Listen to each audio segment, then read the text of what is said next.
Okay. Hi, I'm Anna, and this is our LGBTQ plus culture presentation with London, Amy, and Jasmine. As we follow on to the next slide, we'll see how um, the historical representation, and we'll start off with that pink triangle in the corner. Historically, this symbol was used during the Holocaust to mark LGBTQ plus people in concentration camps, but later on, activists reclaimed it as and used it as a symbol of resistance and pride. I included it because it really shows us the message about queer identity and how it shifted from criminalization and fear to empowerment and visibility. I also included The Celluloid Closet, which is a documentary about how early Hollywood used something called the Hays Code. Basically, this code banned any immoral content, which included positive portrayals of the LGBTQ plus people. So filmmakers started coding queerness using stereotypes or subtext instead of naming it. And when queer characters were visible, they were often seen as the villains or unstable. These portrayals taught audiences that queerness was something shameful or dangerous. Something I briefly wanted to touch on was the old newspaper headlines, and on this slide we see how those ideas sometimes spilled into politics and the news, and they would frame LGBTQ plus people as threats to family values or children. So instead of seeing real people, the public mostly saw fear-based stories. In the documentary It's Elementary, when the adults in the film are asked about discussing LGBTQ plus topics with children, many react with discomfort. And it's not necessarily that this is instinctive, it's just something that they were taught decades ago, and it's out of the negative media messages that they've seen. So, meanwhile, while the children talk about it, they respond with curiosity and empathy. And this is just a clear example that stigma is taught, it's not natural.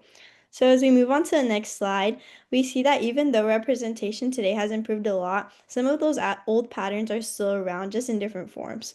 Today, we see a lot more LGBTQ plus visibility in media, which is amazing progress, but we've seen in films like The Heartstopper, which is a show through Netflix that portrays queer teens as real people. They're awkward and still figuring life out, and that's the kind of storytelling that helps normalize LGBTQ plus experiences over making it a scary thing. But representation is still complicated. A lot of queer characters are still written as one-dimensional, like the sassy best friend or someone whose entire identity revolves around their sexuality. And trans and non-binary people are shown here through the gender unicorn graphic, are still often erased or misunderstood in mainstream media, and they're sometimes portrayed as new or confusing. We still see an overrepresentation of white LGBTQ plus characters that focus leaves out the stories of BIPOC queer people, which sends its own message about who gets to belong and be visible. I included the pride flag mostly because it kind of represents that it's not only just on screen that we see, it's also in the classroom and it reflects on how students treat one another. And we see reports from the GLSEN and the Trevor Project, which both show that when LGBTQ plus students don't see positive representation or feel safe at school, their mental health suffers. But I'm sure my peers will touch more on that later on. So, in all, representation and inclusion can literally save lives. As future teachers, this is something we have real power over. We can't control Hollywood, but we can make our classrooms places where misinformation doesn't thrive. So using inclusive materials like Asha's mom's books gives kids the language to understand and accept others early on. So just to kind of close off my portion, our job isn't necessarily about teaching identity. It's about making sure our classrooms don't reinforce the stereotypes students are already hearing. Representation and how we talk about it can make the difference between a student feeling invisible or feeling seen and valued. Hi, my name is Amy Ruiz, and I'm going to be touching on misinformation and stereotypes. So, when we talk about misinformation, we're really talking about stories that have been hidden or ignored or twisted over time. The question on the slide, what happens if we only hear one story, reminds us that when representation is limited, people begin to believe incomplete or false ideas about a whole community. So, for the LGBTQ plus community, misinformation shows up as stereotypes in the media, like the predatory lesbian trope in shows such as Scream Queens, as you can see the image on the far right, or a feminine presenting man as the next to the left, the image to the left, and then another image on the bottom where it's like just the gay supporting best friend. So misinformation doesn't just stay on the screen, it shapes how people how we see people in real life because we don't see them as human relatable. We see queerness as something strange or dangerous. So a lot of this misunderstanding comes from how LGBTQ plus people were treated throughout history. So in the 1950s, what's known as the Lavender Scare, thousands of queer federal workers were fired because the government labeled them as security risks. The National Archives has records of this, and it's one of the earliest examples of institutionalized misinformation. The idea that being gay automatically meant being dangerous. And it wasn't until 1973 that the American Psychiatric Association finally removed homosexuality from its list of mental disorders, which, as you can see, was is very relatively recent. And the 1980s AIDS crisis, the media fueled fear and stigma, calling it a gay disease and blaming the community instead of focusing on public health. So basically, fear mongering. These movements show how misinformation becomes policy and prejudice, and how that trauma continues across generations, as we can see some data to the right. So, current misinformation and myths. As as we made progress, misinformation hasn't disappeared, it's just changed form. We still hear myths like LGBTQ plus topics are inappropriate for kids, or people chose to be gay or trans, or that there are only two genders. But research tells a different story. The American Library Association reports that LGBTQ plus books are the most banned in US schools right now, which shows that fear and misunderstanding are still shaping what children are allowed to learn. So the Trevor Project what is something that's been brought up a lot in this presentation, that was found in 2022, claims that 45% of LGBTQ plus youth seriously considered suicide, which is a very vast number. And then it shows that in inclusive classrooms where students feel represented and safe have much lower rates of bullying depression, which we will be talking on later on the presentation. So the misinformation we allow to spread directly impacts young people's mental health. So here is another thing that came from the Trevor Project. Here's some stats. Take your time to look through it. As future teachers and citizens, we can help correct the record by teaching the truth, not just opinions or politics, but facts and empathy. So first, include stories how to show that real families and how they have identities. A classroom library should have the same diversity that exists in real life. And then second is model inclusive language, little things saying like they them correctly, or saying all families instead of just assuming mom and dad. Um, Here are some children books that I've seen that I think have a lot of this type of information in them and that can introduce these topics to kids. So these stories normalize diversity, encourage empathy, and help students see what that every story belongs. So for those of us becoming teachers, this matters because misinformation leads to exclusion, and we have the power to replace it with understanding. Thank you. So now we're going to talk about the cultural traditions. So one of the major things that we've had in this last few years is that we want to be using more pronouns. And especially in the classroom, we should be asking students what pronouns they want so that we can make the student feel included. We are being inclusive. This is not a political thing. It's just out of respect for the person and their identity. Another less communicative way to show pride is, by wearing rainbows or bringing in pride pins, just etc. There's a lot of merchandise that they have to sell to use for you to put in the classroom and show support. That's just showing that you're an ally and you're showing respect for them. By also showing students where people come from multiple different cultures, different backgrounds. But when we're talking about different cultures, different backgrounds, bringing up that somebody can have two moms and two dads, and that is okay. Educators, as we should be showing them empathy, we should be showing respect for the differences and showing adaptability with the students, including their gender identities and their sexual orientations. Some important holidays to remember is Pride Month, as we know, is in June. It celebrates diversity and resistance. We also have National Coming Out Day, which is October 11th, which is encouraging authenticity and visibility. Transgender Visibility Day is on March 31st, and Remembrance is on November 20th. This is honoring transgender lives and promotes safety. We are not trying to promote sexuality. They are trying to celebrate equality in the sense of belonging. Some local and Cal State Fullerton resources. Some that we have on campus is the LGBTQ Resource Center. It provides education and support for students and staff. We also have a student-run club. It's called Queer Student Alliance, and it's advocating visibility and allyship.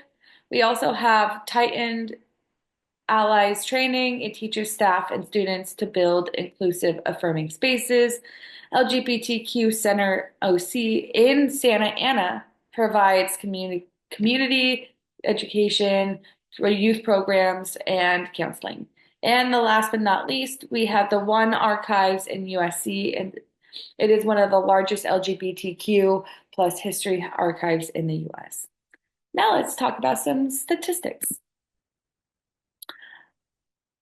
So 32.2% of LGBTQ plus students missed at least one entire day in school the past month. Remember, this is in 2021. So things probably have changed, but probably not as much as you think it has, because we are still trying to figure stuff out. Because they felt uncomfortable and safe in school.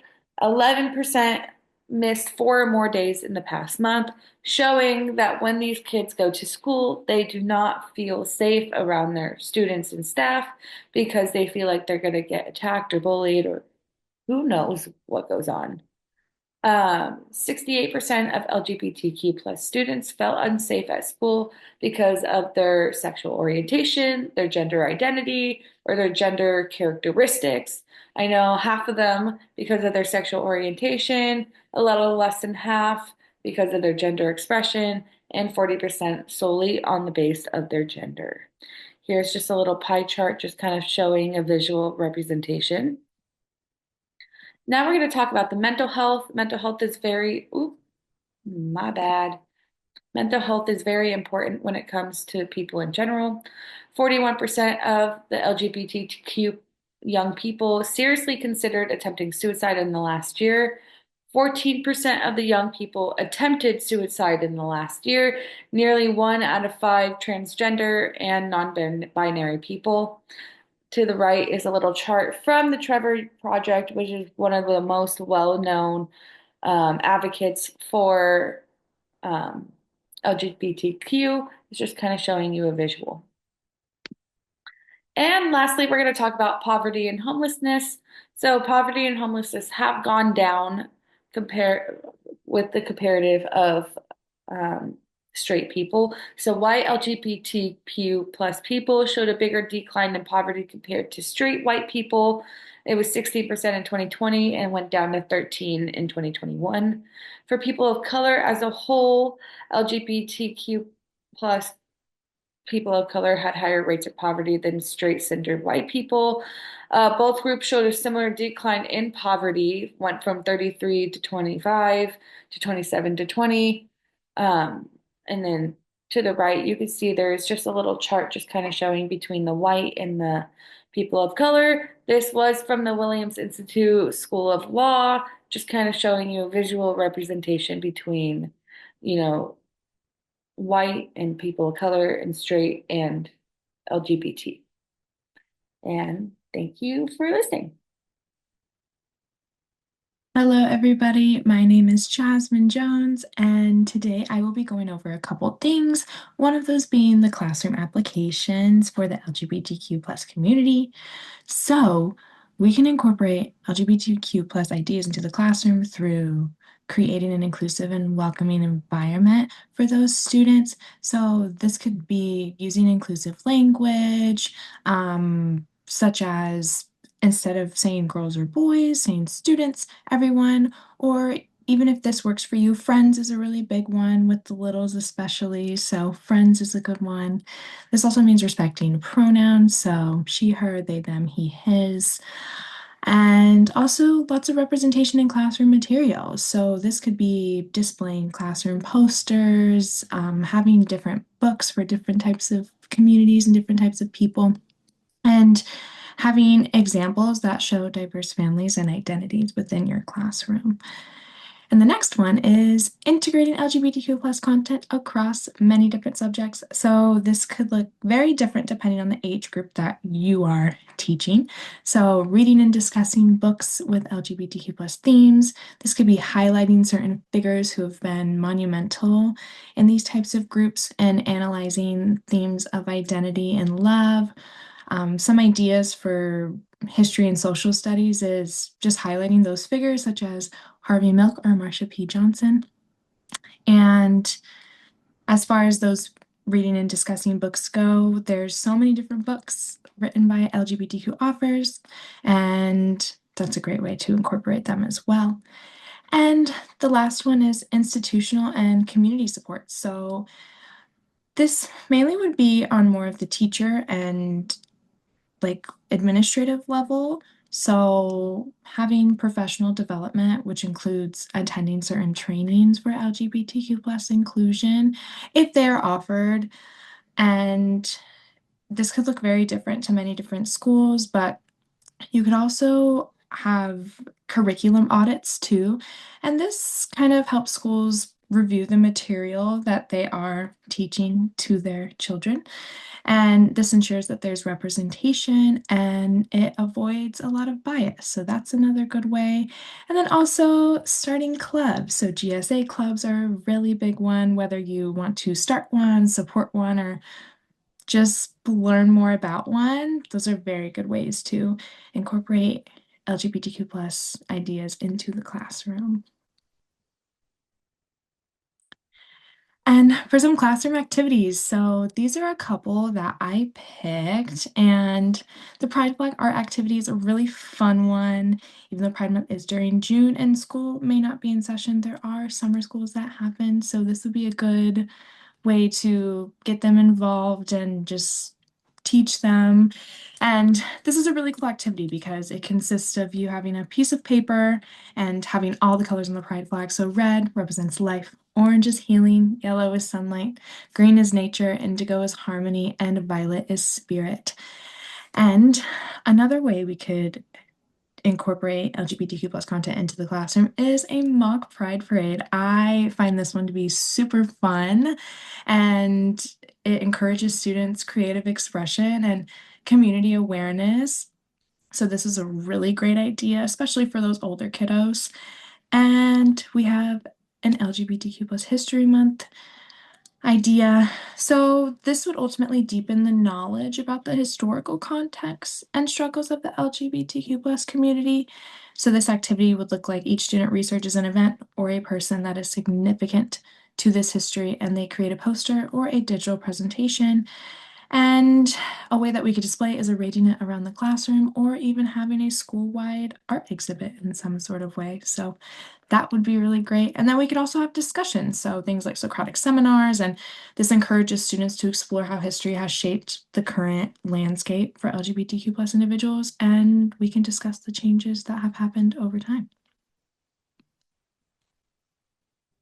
Next, I will be talking about contributions and contributors. So the first contributor we have is Magnus Hirschfeld, born in 1868 and died in 1935. He was a German sexologist and an LGBTQ plus activist. He had gay rights organizations that led to conflict with the Nazi Party in the 1930s. He launched the world's first gay rights organization in Berlin, which is super huge, and he started the SHC, which is the Scientific Humanitarian Committee, and this committee challenged homophobic prejudice and promoted research into sex and sexuality, and the ultimate goal was to decriminalize homosexuality. He researched sex and sexuality and established the first survey for queer individuals, which was a huge thing back then. And he established the ISS, which provided advice to gay and transgender individuals and even hormonal therapies.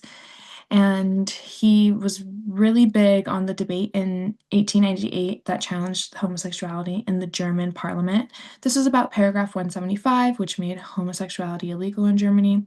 While they did fight it, it unfortunately was not revoked until 1994. Next, we have Sally Ride, born in 1951 and died in 2012. Sally was one of the youngest astronauts, as well as the first American woman in space at the age of 32. Women were not allowed to join the NASA space program until 1977. In the 1970s was when Sally saw the poster that they were allowed to join and she decided to apply. Sally graduated from Stanford with an astrophysics degree and had an emphasis on free electron lasers. She made many contributions to the Capcom ground support crew, and she even helped in the development of the robotic arm, which was used on the shuttle that earned her spot in space during the 1983 mission.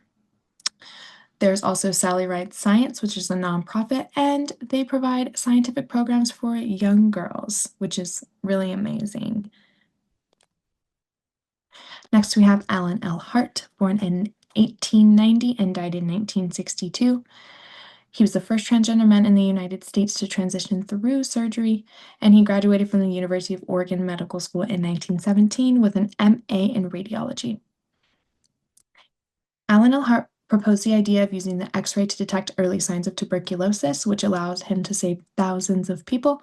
He set up many different screening clinics in Idaho and other rural areas, which helped prevent the spread of tuberculosis. And through his research, he saved thousands of people through his groundbreaking research and work on tuberculosis. Al Fisher, born in 1991 and is still alive to this day. Transgender activist born in Iceland and one of the founding members of the HIN. The HIN is an organization for queer people in Northern Ireland. And they played a huge role in creating legislation to improve transgender rights and non-binary rights for individuals in Iceland. And they are also an author. Some of their best known books are the Trans Teen Survival Guide and the Trans Survival Workbook. And they are also a public speaker about LGBTQ plus rights and participates in a lot of diversity and inclusion events all over the world. Next, we have Kiyoshi Kuromiya. He was a Japanese American and he was born into a Japanese internment camp during World War II. He instigated the largest anti-war demonstration in school history, and he was also an HIV and AIDS activist. He worked very closely with Martin Luther King Jr. and even started the GLF, which is the Gay Liberation Front. It was formed in Philadelphia, and they recruited diverse people who stood in solidarity with groups like the Black Panther Party. He founded ACT UP, which was a Philadelphia chapter that gave medical treatments to those with AIDS and HIV.